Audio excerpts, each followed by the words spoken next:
তোমাদেরকে দেখাচ্ছি, জাস্ট ঠাকুরটা দেখো, অপূর্ব। কিন্তু অসুর রয়েছে, সেই অসুরে কিন্তু চিড়ে দিচ্ছে। দুর্গা প্রতিমার হাইট কিন্তু রয়েছে 24 ফুট। তখনকার যে মুহূর্তটা, এইটা কিন্তু সেরা মুহূর্ত।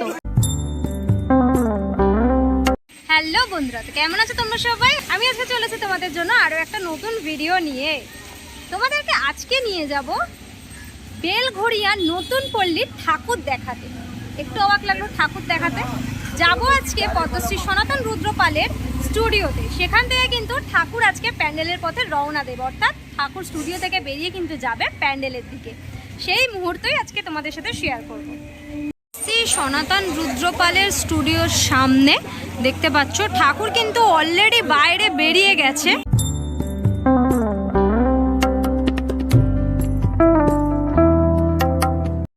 দেখতে পাচ্ছ রয়েছে প্রতিমা। এখন আমি রয়েছি ভেতরে, তোমাদেরকে দেখাচ্ছি, জাস্ট ঠাকুরটা দেখো, অপূর্ব।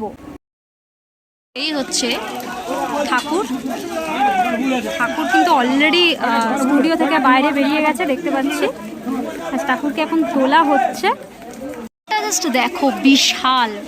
ঠাকুরের উচ্চতা কিন্তু অনেকটা, আর কালার কম্বিনেশনটা দেখো কতটা সুন্দর। এখানে একটা একদম পদ্ম ফুল দেখতে পাচ্ছি। পদ্ম ফুলের ওপর কিন্তু মা দুর্গা রয়েছে, আর মা দুর্গার কোলের মধ্যে কিন্তু অসুর রয়েছে, সেই অসুরে কিন্তু চিড়ে দিচ্ছে পেট থেকে। দারুণ দারুণ করা হয়েছে। কিন্তু প্লাস্টিক চাপা দেওয়া রয়েছে, মা লক্ষ্মী রয়েছে এখানে। প্লাস্টিক চাপা দেওয়া, পুরোটাই প্লাস্টিক চাপা দেওয়া রয়েছে, কারণ বৃষ্টি পড়ছে কন্টিনিউ, যাতে ক্ষতি না হয় ঠাকুরের কোনো, সেই জন্য কিন্তু প্লাস্টিক চাপা দেওয়া রয়েছে। যদিও এই যে মায়ের পায়ের একটু অংশ দেখা যাচ্ছে, নিচে কিন্তু অনেকগুলো পেঁচা দেখতে পাচ্ছি, রাউন্ড করে রয়েছে অনেকগুলো পেঁচা। মায়ের মুখের একটুখানি অংশ সাইড দিয়ে দেখা যাচ্ছে, আশা করি তোমরা দেখতে পাচ্ছ। এই রয়েছে এখানে ওষুধটা রয়েছে।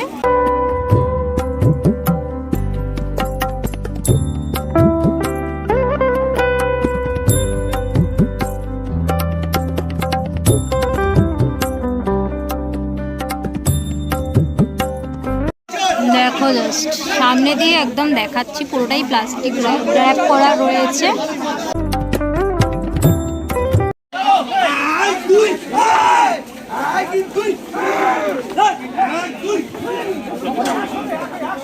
ট্রলিতে তোলা হচ্ছে, দেখতে পাচ্ছ ঠাকুরটাকে। এত বড় ঠাকুর, জাস্ট এখানে কিন্তু মোটামুটি 20 থেকে 25 জনের মতন রয়েছে এই ঠাকুরটাকে পুরো এই ট্রলিটার ওপর তোলার জন্য।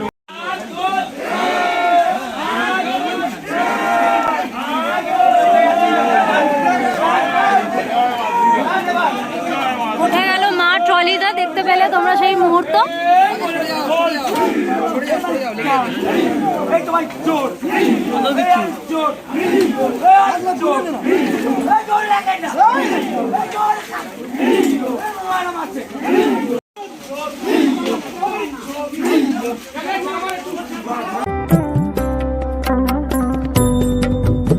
এই পাশ দিয়ে ঠাকুরটাকে দেখো, জাস্ট পদ্মের ওপর বসে রয়েছে মা, প্লাস্টিকের ওপর দিয়ে কিন্তু দেখা যাচ্ছে।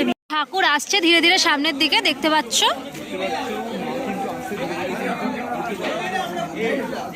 এই যে ঠাকুর মণ্ডপে যাওয়ার পথে এই যে অনুভূতি, এইটা কিন্তু সত্যি বলে বোঝানোর নয়। যখন মা পুরো সেজে ওঠে, মানুষ যখন মা সেজে ওঠে, তখনকার যে মুহূর্তটা, এইটা কিন্তু সেরা মুহূর্ত।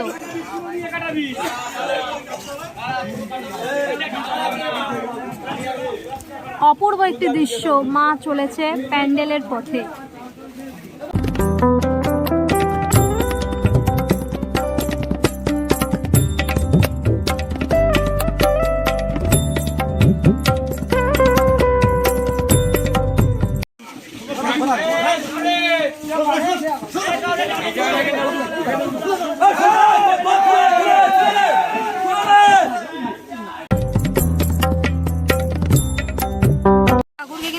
অলরেডি মণ্ডপের পথে রওনা করা হয়ে গেল।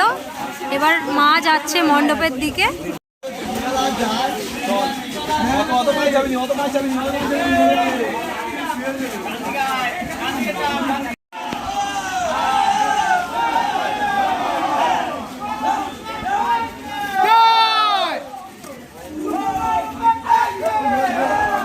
ভাইরা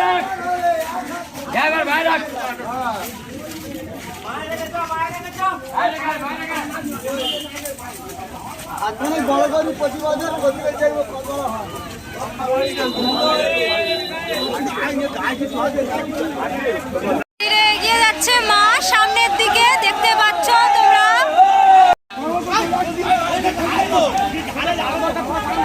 অলরেডি কিন্তু গাড়িতে উঠে গেছে, দেখতে পাচ্ছ গণেশ ঠাকুর কিন্তু এখানে অলরেডি গাড়িতে উঠে গেছে। গাড়ির সামনে কিন্তু লেখা রয়েছে বাহনের 5 কাহন। নতুন পল্লী সার্বজনীন দুর্গোৎসবের গাড়ি, এই গাড়িতেই সব ঠাকুর ধীরে ধীরে উঠবে। আচ্ছা, নতুন বেলঘরিয়া নতুন পল্লীর এই গাড়িটা তো রয়েছে, তোমাদেরকে বললাম এই বছরে দুর্গা প্রতিমার হাইট কিন্তু রয়েছে 24 ফুট। 24 ফুটের দুর্গা, যেটা তোমাদেরকে এতক্ষণ দেখাচ্ছিলাম। একটু সরেছে দুর্গা ঠাকুরের মুখটা, দেখো জাস্ট অপূর্ব, অসাধারণ। প্লাস্টিকের ওপর দিয়ে যেটুকুনি দেখা যাচ্ছে আপাতত এখন সেটুকুনি দেখাচ্ছি। দেখো এই রয়েছে পুরো ঠাকুর। এবার এই ছোট ট্রলিটার থেকে এই গাড়িটার উপরে তোলা হবে। ওখানে দুর্গা ঠাকুরটা রয়েছে, এই গণেশ ঠাকুরটা, দুটো ঠাকুরকে একসাথে ফ্রেমে দেখাচ্ছে। ভেতরে কিন্তু স্টুডিওর ভেতরে সরস্বতী কার্তিক রয়েছে। যদি একটু সামনে দিয়ে তোমাদেরকে দেখাই তাহলে দেখতে পাবে এই রয়েছে ঠাকুর, সরস্বতী ঠাকুর সামনে বসে রয়েছে, পাশে কিন্তু কার্তিক ঠাকুর রয়েছে। আমাদেরকে দেখালাম বেলঘরিয়ার নতুন পল্লীর ঠাকুর, ভীষণ সুন্দর তার রূপ। একদম স্টুডিও থেকে বেরিয়ে গাড়িতে ওঠানো অবধি তোমাদেরকে দেখালাম। কেমন লাগলো অবশ্যই কমেন্ট করে জানিও। আজকের জন্য এতটাই, দেখা হবে আবার নেক্সট ভিডিওতে। ততক্ষণের জন্য তোমার সবাই ভালো থেকো, সেফ থেকো, বাই, টেক কেয়ার।